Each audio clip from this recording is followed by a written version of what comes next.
Lewandowski goes for it again! And then Ronaldo! Oh, it's Messi! Aguero! How's it going guys? It's Divyanshu. Welcome back to another episode. इस episode में मेरे पास आपके लिए football से related काफ़ी सारी update है, तो वीडियो को एंड तक जरूर देखना। वीडियो पसंद है वीडियो को लाइक करना, चैनल को सब्सक्राइब करना। मैं इसी तरह फुटबॉल से रिलेटेड कंटेंट इस चैनल पे अपलोड करता हूँ। तो बिना टाइम वेस्ट किए शुरू करते हैं अपनी पहली अपडेट से। और पहली अपडेट है हमारी गरीब आर्सेनल से। लेकिन अगर ये न्यूज़ सच निकल गई और ये डील कंप्लीट हो गई तो हमारा जो क्लब है वो गरीब नहीं रहेगा। बाकी हम बात कर रहे हैं यार स्पॉटिफाई के जो ओनर है डैनियल एक, और जो इवेंचुअली चाइल्डहुड फैन है आर्सेनल के, वो अपना दूसरा फॉर्मल ऑफर प्रिपेयर कर रहे हैं आर्सेनल को खरीदने के लिए। यार हमें पता है कि जो उनका पहला ऑफर था अराउंड 1.8 बिलियन यूरोस का, वो कहीं ना कहीं आर्सेनल ने यानी कि जो उनके ओनर है स्टैन क्रोइंके, उन्होंने उसको रिजेक्ट कर दिया था। लेकिन अब उसके साथ ही जो पहला ऑफर उन्होंने उसको इम्प्रूव कर रहे हैं, और रिपोर्ट्स बता रही हैं कि अराउंड 300 मिलियन यूरोस तक का इम्प्रूव कर सकते हैं। यानी कि जो दूसरा ऑफर डैनियल एक डालने वाले हैं आर्सेनल को खरीदने के लिए, वो होगा अराउंड 2.1 बिलियन यूरोस का। अब आपको यार मैं बता दूं कि जो यूरोपियन सुपर लीग है उसी के बाद से जो गुस्से का जो प्रेशर कुकर था ना, उसकी सीटी बच चुकी है। और जो फैंस हैं वो बिल्कुल नहीं चाहते कि स्टैन क्रोइंके आर्सेनल के ओनर बने रहें। और इसी के बाद से यार रिपोर्ट्स बता रही हैं कि जो ओनर्स हैं उन पे प्रेशर बन रहा है कि वो आर्सेनल क्लब को सेल करें।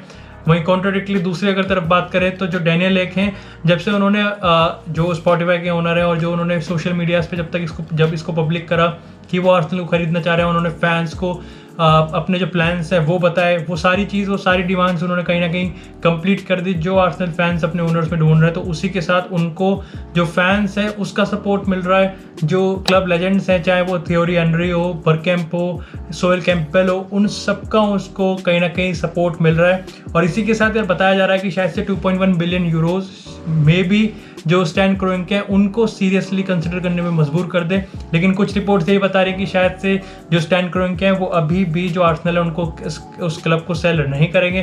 क्योंकि यार सही बताओ ना तो स्टैन क्रोइंके ने आर्सेनल को गाय समझ रखा है, जितना दूध हो सके उतना दूध निकाल लो, और खाने के नाम पे कुछ भी नहीं देते। जैसे आपको पता ही पिछले 4-5 सीजन में आर्सेनल की क्या हालत हुई है। बाकी इसके रिगार्डिंग यार आपका क्या ओपिनियन है, आप मुझे कमेंट सेक्शन में जरूर बता सकते हैं कि क्या आपको आर्सेनल के जो ओनर्स हैं वो चेंज होते हुए देखने हैं या नहीं देख लें। बाकी यार बात करते हैं नेक्स्ट अपडेट की, और ये एक बार से फिर से ब्लॉकबस्टर अपडेट है। तो after so much speculation, so much story, शायद से एम्बापे की स्टोरी का अप एंड आता हुआ दिख रहा है। और कुछ रिपोर्ट्स ये स्पेकुलेट कर रही हैं, मैं फिर से बता रहा हूँ अभी सिर्फ स्पेकुलेशंस है, कोई इसके रिगार्डिंग जो बड़े बड़े न्यूज़पेपर है किसी ने अभी तक नहीं छापा है।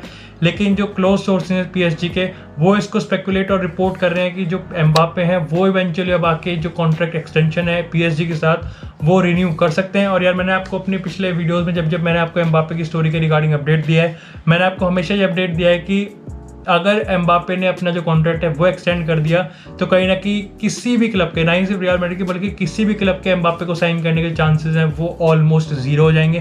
क्योंकि अगर एक बार कॉन्ट्रैक्ट साइन हो गया है तो जो पीएसजी का आस्किंग प्राइस है वो अभी जो इस समय जो 125-130 मिलियन यूरोस के आसपास लटक रहा है वो कहीं ना कहीं चले जाएगा 300 मिलियन यूरोस के आसपास। तो कहीं ना कहीं अब ऐसा रिपोर्ट्स आ रही है कि ऐसे स्पेकुलेट आ रहा है कि किलियन एम्बापे इवेंचुअली जो कॉन्ट्रैक्ट एक्सटेंशन है उसको रिन्यू कर सकते हैं। और यार ये न्यूज़ पब्लिक डोमेन में तब स्पेकुलेट हो रही है जब हमें पता है कि पिछले दिनों में जो प्रेसिडेंट हैं नसीर अल खलाफी पीएसजी के, उन्होंने इस चीज़ को कन्फेस किया है कि पीएसजी का कभी कोई इंटेंशन था ही नहीं एम्बापे को सेल करने का, और वो कभी सेल करेगी भी नहीं, और फ्री में तो बिल्कुल भी नहीं करेगी। उसी के साथ उन्होंने इस चीज़ को स्टेटमेंट को आगे कंटिन्यू करा और उन्होंने कहा कि एम्बापे बैलन डोर जरूर जीतेंगे और वो पीएसजी के साथ जीतेंगे। एक बैलन डोर विनर को और एक चैंपियन को वो उनके पास, एम्बापे के पास वो हर एक रीज़न है पीएसजी में रुकने के लिए, जो कि एक बैलन डोर विनर और एक चैंपियन को ज़रूरत है।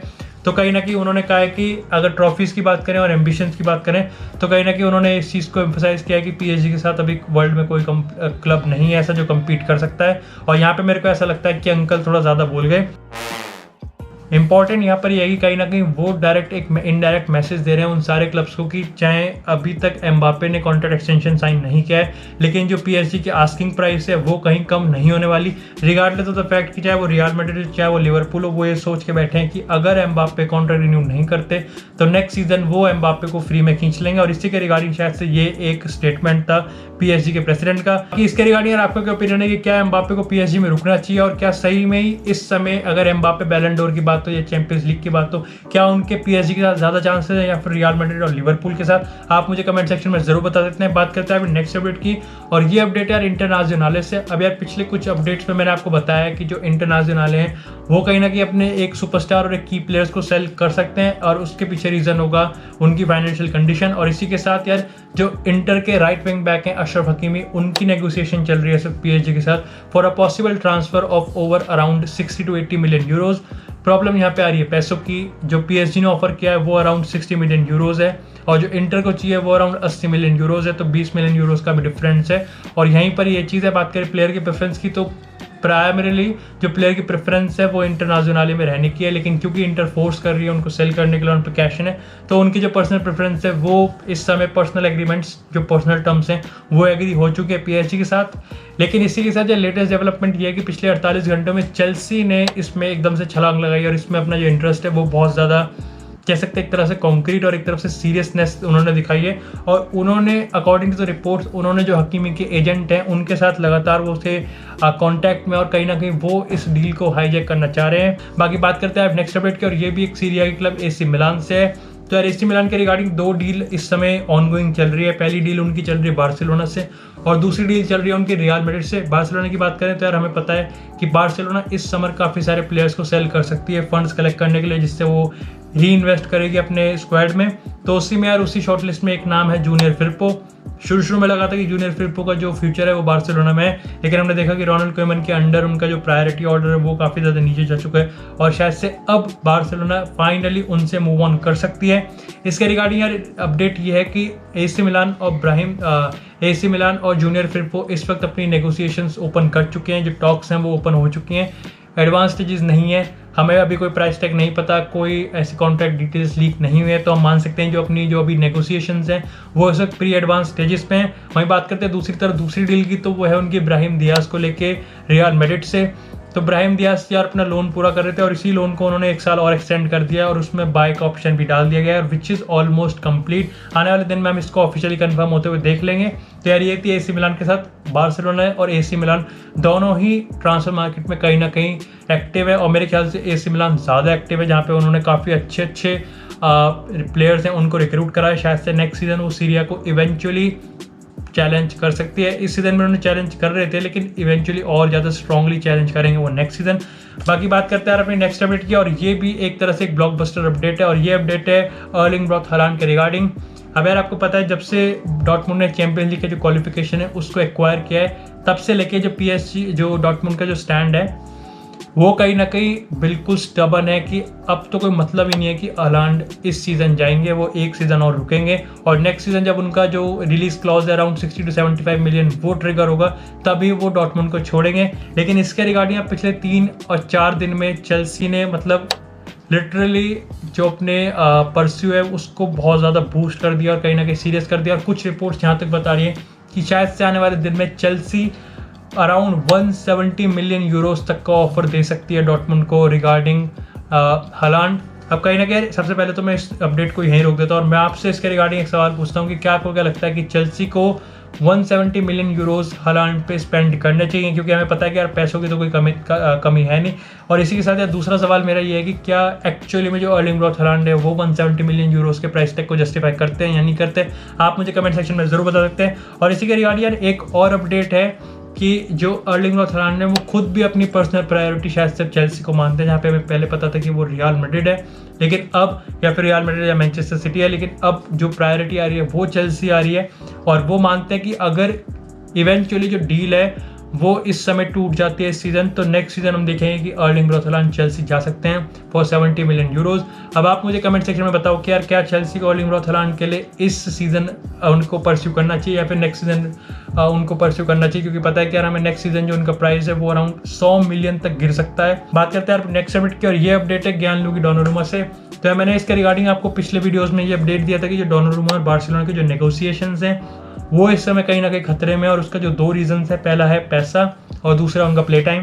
पैसों की बात करें तो बार्सिलोना की जो फाइनेंशियल कंडीशन है वो थोड़ी खस्ता है, और उसी के रिगार्डिंग जो सैलरी डोनारुमा के एजेंट मांग रहे थे उनके लिए वो कहीं ना कहीं बार्सिलोना ऑफर नहीं कर रही थी। और जो दूसरा रीज़न था वो था यार प्ले टाइम, क्योंकि जो बार्सिलोना के नंबर 1 गोलकीपर है मार्क-एंद्रे टर स्टेगन, वो बार्सिलोना के हिसाब से अनटचेबल है। जस्टिफाइड एंड फेयर पॉइंट, वहाँ का अंदर जस्टिफाइड से बढ़िया कोई नहीं है। लेकिन इसी के साथ अब यार ऑलमोस्ट कंफर्म हो चुका है कि यहाँ लुकी डोनारुमा नेक्स्ट सीजन एक PSG के प्लेयर होंगे। और इसी के साथ जो उनकी कॉन्ट्रैक्ट डिटेल्स है वो भी पब्लिक डोमेन में लीक हुई हैं, और वो है कि अराउंड 5 साल का कॉन्ट्रैक्ट उन्होंने साइन करा है, और उसी के साथ जो 5 साल में जो टोटल सैलरी वो अर्न करेंगे वो होगी अराउंड 60 मिलियन यूरोज, यानी कि अगर हर सीजन का एवरेज लें तो वो अराउंड 12 मिलियन यूरोज होगी, जो कि बहुत ज़्यादा है, क्योंकि मेरे हिसाब से AC मिलान में वो अराउंड 4 या 5 मिलियन यूरोज कमा रहे थे। इसी के साथ यार उनका जो टी-शर्ट नंबर होगा वो भी इवेंचुअली लीक हुआ, वो होगा नंबर 99। और एक अपडेट, छोटी अपडेट ये भी है कि जो उनके जो इनके एजेंट है मिनो रायोला, उनको इस डील को कंप्लीट करवाने के मिले हैं 20 मिलियन यूरोज। तो यार आजकल ये ट्रेंड चल रहा है कि किसी भी क्लब को, बड़े क्लब को अगर एक डील पुल ऑफ करनी है तो वो प्लेयर से ज़्यादा और क्लब से ज़्यादा उनके एजेंट को ही पे कर देते हैं। तो 20 मिलियन यूरोज यहाँ पे मिनो रायोला को मिले। और यहाँ पे यार एक इंटरेस्टिंग फैक्ट ये भी कि मिनो रायोला ही अर्लिंग ब्राउट हालांड के एजेंट हैं, तो if you know what I mean. बाकी बात करते हैं नेक्स्ट अपडेट की, और ये अपडेट है राफेल वरान और रियल मैड्रिड से। तो वरान के रिगार्डिंग मैंने अपनी लेटेस्ट अपडेट में, जो लास्ट अपडेट थी उसमें बताया था कि सर्जियो रैमोस हैं और राफेल वरान है, उनका जो रियल मैड्रिड एक्सिट है वो इनएविटेबल है। लेकिन इसी की रिगार्डिंग यार एक डिटेल्स, एक डेवलपमेंट लीक हुआ है इंटरनेट पे, और वो ये है कि यार रियल मैड्रिड ने इवेंचुअली अपना लास्ट ऑफर दिया था राफेल वरान को, जो एक कॉन्ट्रैक्ट रिन्यू था, और उसमें उन्होंने उनकी सैलरी बढ़ाई थी, और वो था कि 9 मिलियन यूरोज का एक कॉन्ट्रैक्ट दिया था। 9 मिलियन यूरोज पर सीजन की उनको सैलरी ऑफर की गई थी, लेकिन राफेल वरान ने उसको रिजेक्ट कर दिया है। वो उसका पीछे का रीज़न यार ये बताया जा रहा है कि क्योंकि जो नए सेंटर बैक्स जो रिक्रूट किया है रियल मैड्रिड ने, डेविड आलाबा, उनकी सैलरी अराउंड 10 से 11 मिलियन यूरोज है, और राफेल वरान मानते हैं कि वो भी इतनी ही सैलरी डिजर्व करते हैं या फिर इससे ज़्यादा। मेरा पर्सनल ओपिनियन ये है कि यार मैं कंपेयर तो नहीं करूँगा डेविड आलाबा से, लेकिन जो राफेल वरान रियल मैड्रिड के साथ उनकी जो हिस्ट्री रही है, चाहे वो उनके जो 4 चैंपियंस लीग है उसमें उनका पार्ट रहे हैं, चाहे फ्रांस के साथ उनका वर्ल्ड कप है, तो कहीं ना कहीं मेरे हिसाब से खुद भी बिना किसी के साथ कंपेयर करे भी शायद से राफेल वरान इतनी सैलरी डिजर्व करते हैं। इसके रिगार्डिंग आपका क्या ओपिनियन है, आप मुझे कमेंट सेक्शन में ज़रूर बताना। लेकिन इसी के साथ जो लेटेस्ट रिपोर्ट्स ये बता रही है कि मैनचेस्टर यूनाइटेड, जो कि ऑलरेडी उनकी प्रायोरिटी है वो एक सेंटर बैक को साइन करने की है, और शायद से कहीं ना कहीं उस लिस्ट में टॉप पे आते हैं राफेल वरान। तो according to the reports, Manchester United are preparing to offer him around 12 million euros per season की सैलरी। तो कहीं ना कहीं पर्सनल टर्म्स पे मेरे ख्याल से कोई दिक्कत नहीं होगी, और राफेल वरान ऑब्वियसली मूव ऑन करना चाहते हैं रियल मैड्रिड से, और मे बी जो मोस्ट प्रोबेबली जो उनकी मोस्ट पॉसिबल डेस्टिनेशन है वो मैनचेस्टर यूनाइटेड है। तो कहीं ना कहीं जहाँ ऑब्स्टेकल आएगा वो आएगा जो रियल मैड्रिड का आस्किंग प्राइस होगा, जो मैनचेस्टर यूनाइटेड उनके लिए देना चाहेगी। बात करते हैं यार अपने नेक्स्ट अपडेट की, और ये एक बार फिर से आर्सेनल से है। तो मैंने आपको रिगार्डिंग बताया था कि जो जोसे मोरिनियो है, AS रोमा के नए मैनेजर, उन्होंने अपना इंटरेस्ट दिखाया है आर्सेनल के होल्डिंग मिडफील्डर ग्रानिट जाका के रिगार्डिंग। और अब यार इसको हम ऑलमोस्ट कंफर्म मान सकते हैं कि ग्रानिट जाका जाएंगे AS रोमा में for around 18 to 20 million euros. और इसी के रिगार्डिंग जो आर्सेनल है उसने अपना जो रिप्लेसमेंट है वो ऑलरेडी फाउंड कर दिया है, और वो होने वाले हैं वुल्वरहैम्पटन के मिडफील्डर रूबन नेवेस। और इसके रिगार्डिंग यार आर्सेनल ने जो अपना ओपनिंग ऑफर डाला है वो है अराउंड 35 मिलियन यूरोज। शायद से वुल्वरहैम्पटन इसको एक्सेप्ट कर देगी। वुल्व्स की जो आस्किंग प्राइस थी वो 40 मिलियन यूरोज थी, बट इवेंचुअली ऐसे रिपोर्ट बता रही है कि ये डील थ्रू ऑफ हो जाएगी और ये डील कंप्लीट हो जाएगी। अब इसके पीछे 2 रीज़न थे। पहला तो ये था कि क्योंकि ग्रैनिट जाका जा रहे थे तो ऑब्वियसली उनका रिप्लेसमेंट ढूंढना था, और दूसरा रीज़न ये था कि क्योंकि यार आपको पता है जो एमिलियानो बुएंदिया है वो आर्सेनल में नहीं जा रहे, बल्कि अब एस्टन विला में जा रहे हैं, ऑफिशियली कंफर्म है। तो कहीं ना कहीं एस्टन विला ने आउटस्मार्ट कर दिया आर्सेनल को। No offence to Aston Villa, but अगर ट्रांसफर मार्केट की पावर की बात करें, एक फाइनेंशियल पावर की बात करें, अगर आर्सेनल एस्टन विला जैसे छोटे क्लब से, छोटे तो नहीं मतलब उनकी कंपैरिजन में तो छोटे ही है ना यार, उस क्लब से अगर बीट हो रहे हैं, तो कहीं ना कहीं मेरे हिसाब से जो आर्सेनल की ट्रांसफर स्ट्रेटेजी और आर्सेनल के ओनर्स की जो इंटेंशन है क्लब में इन्वेस्ट करने की, वो बहुत ही ज़्यादा रद्दड़ है। बाकी बात करते हैं अपनी नेक्स्ट अपडेट की, और ये सारी अपडेट्स यार मैनेजर्स के रिगार्डिंग भी 4-5 अपडेट हैं, तो मैं उसको एक साथ ही आपको बता देता हूँ। सबसे पहले बात करते हैं यार फॉर्मर वुल्व्स मैनेजर नुनो एस्पिरिटो सैंटो की। तो उनके रिगार्डिंग काफ़ी सारी स्पेकुलेशंस चल रही थी कि पहले वो एवर्टन को ज्वाइन करेंगे, और फिर उनके जो एवर्टन के जो टॉक्स हैं वो कहीं ना कहीं अब कंप्लीट हो चुके हैं। लेकिन अब इसके रिगार्डिंग जो एक लेटेस्ट डेवलपमेंट है, और वो ये है कि यार आप ऑलमोस्ट कंफर्म मान सकते हो कि क्रिस्टल पैलेस वो जगह होगी जहाँ पे नुनो Espirito Santo next season manager होंगे। क्रिस्टल पैलेस की अपनी स्टोरी चल रही थी कि उनके रिगार्डिंग भी यार ये स्पेकुलेशन चल रही थी कि जो चेल्सी के फॉर्मर मैनेजर है फ्रैंक लैम्पार्ड, वो कहीं ना कहीं कंप्लीट कर सकते हैं अपना स्विच क्रिस्टल पैलेस में। और उसके रिगार्डिंग तो यार यहाँ तक रिपोर्ट्स आई थी कि जो फ्रैंक लैम्पार्ड है और जो क्रिस्टल पैलेस है उनके बीच समर स्ट्रेटेजी कहीं ना कहीं डिस्कस हो रही है, और जो उनके पर्सनल टर्म्स है वो एग्री हो चुके हैं। लेकिन it is what it is. Situation यार ये है कि नुनो एस्पिरिटो सैंटो नए मैनेजर होने वाले क्रिस्टल पैलेस के, जो सस्पेंस बना हुआ है वो बना हुआ है फ्रैंक लैम्पार्ड की नई जॉब को लेके, क्योंकि यार हमें पता है कि लैम्पार्ड ने इसको कन्फेस करा है कि वो इंग्लैंड में ही रहना चाहते हैं और मोस्ट इंपॉर्टेंटली वो प्रीमियर लीग में ही रहना चाहते हैं। बाकी इसके रिगार्डिंग यार यही थी अपडेट। अगर कोई और अपडेट होगी तो मैं आपको कमेंट अपने चैनल पर अपडेट कर ही दूंगा। बाकी बात करते हैं यार नेक्स्ट अपडेट की, और ये अपडेट है मॉरिजियो सारी से।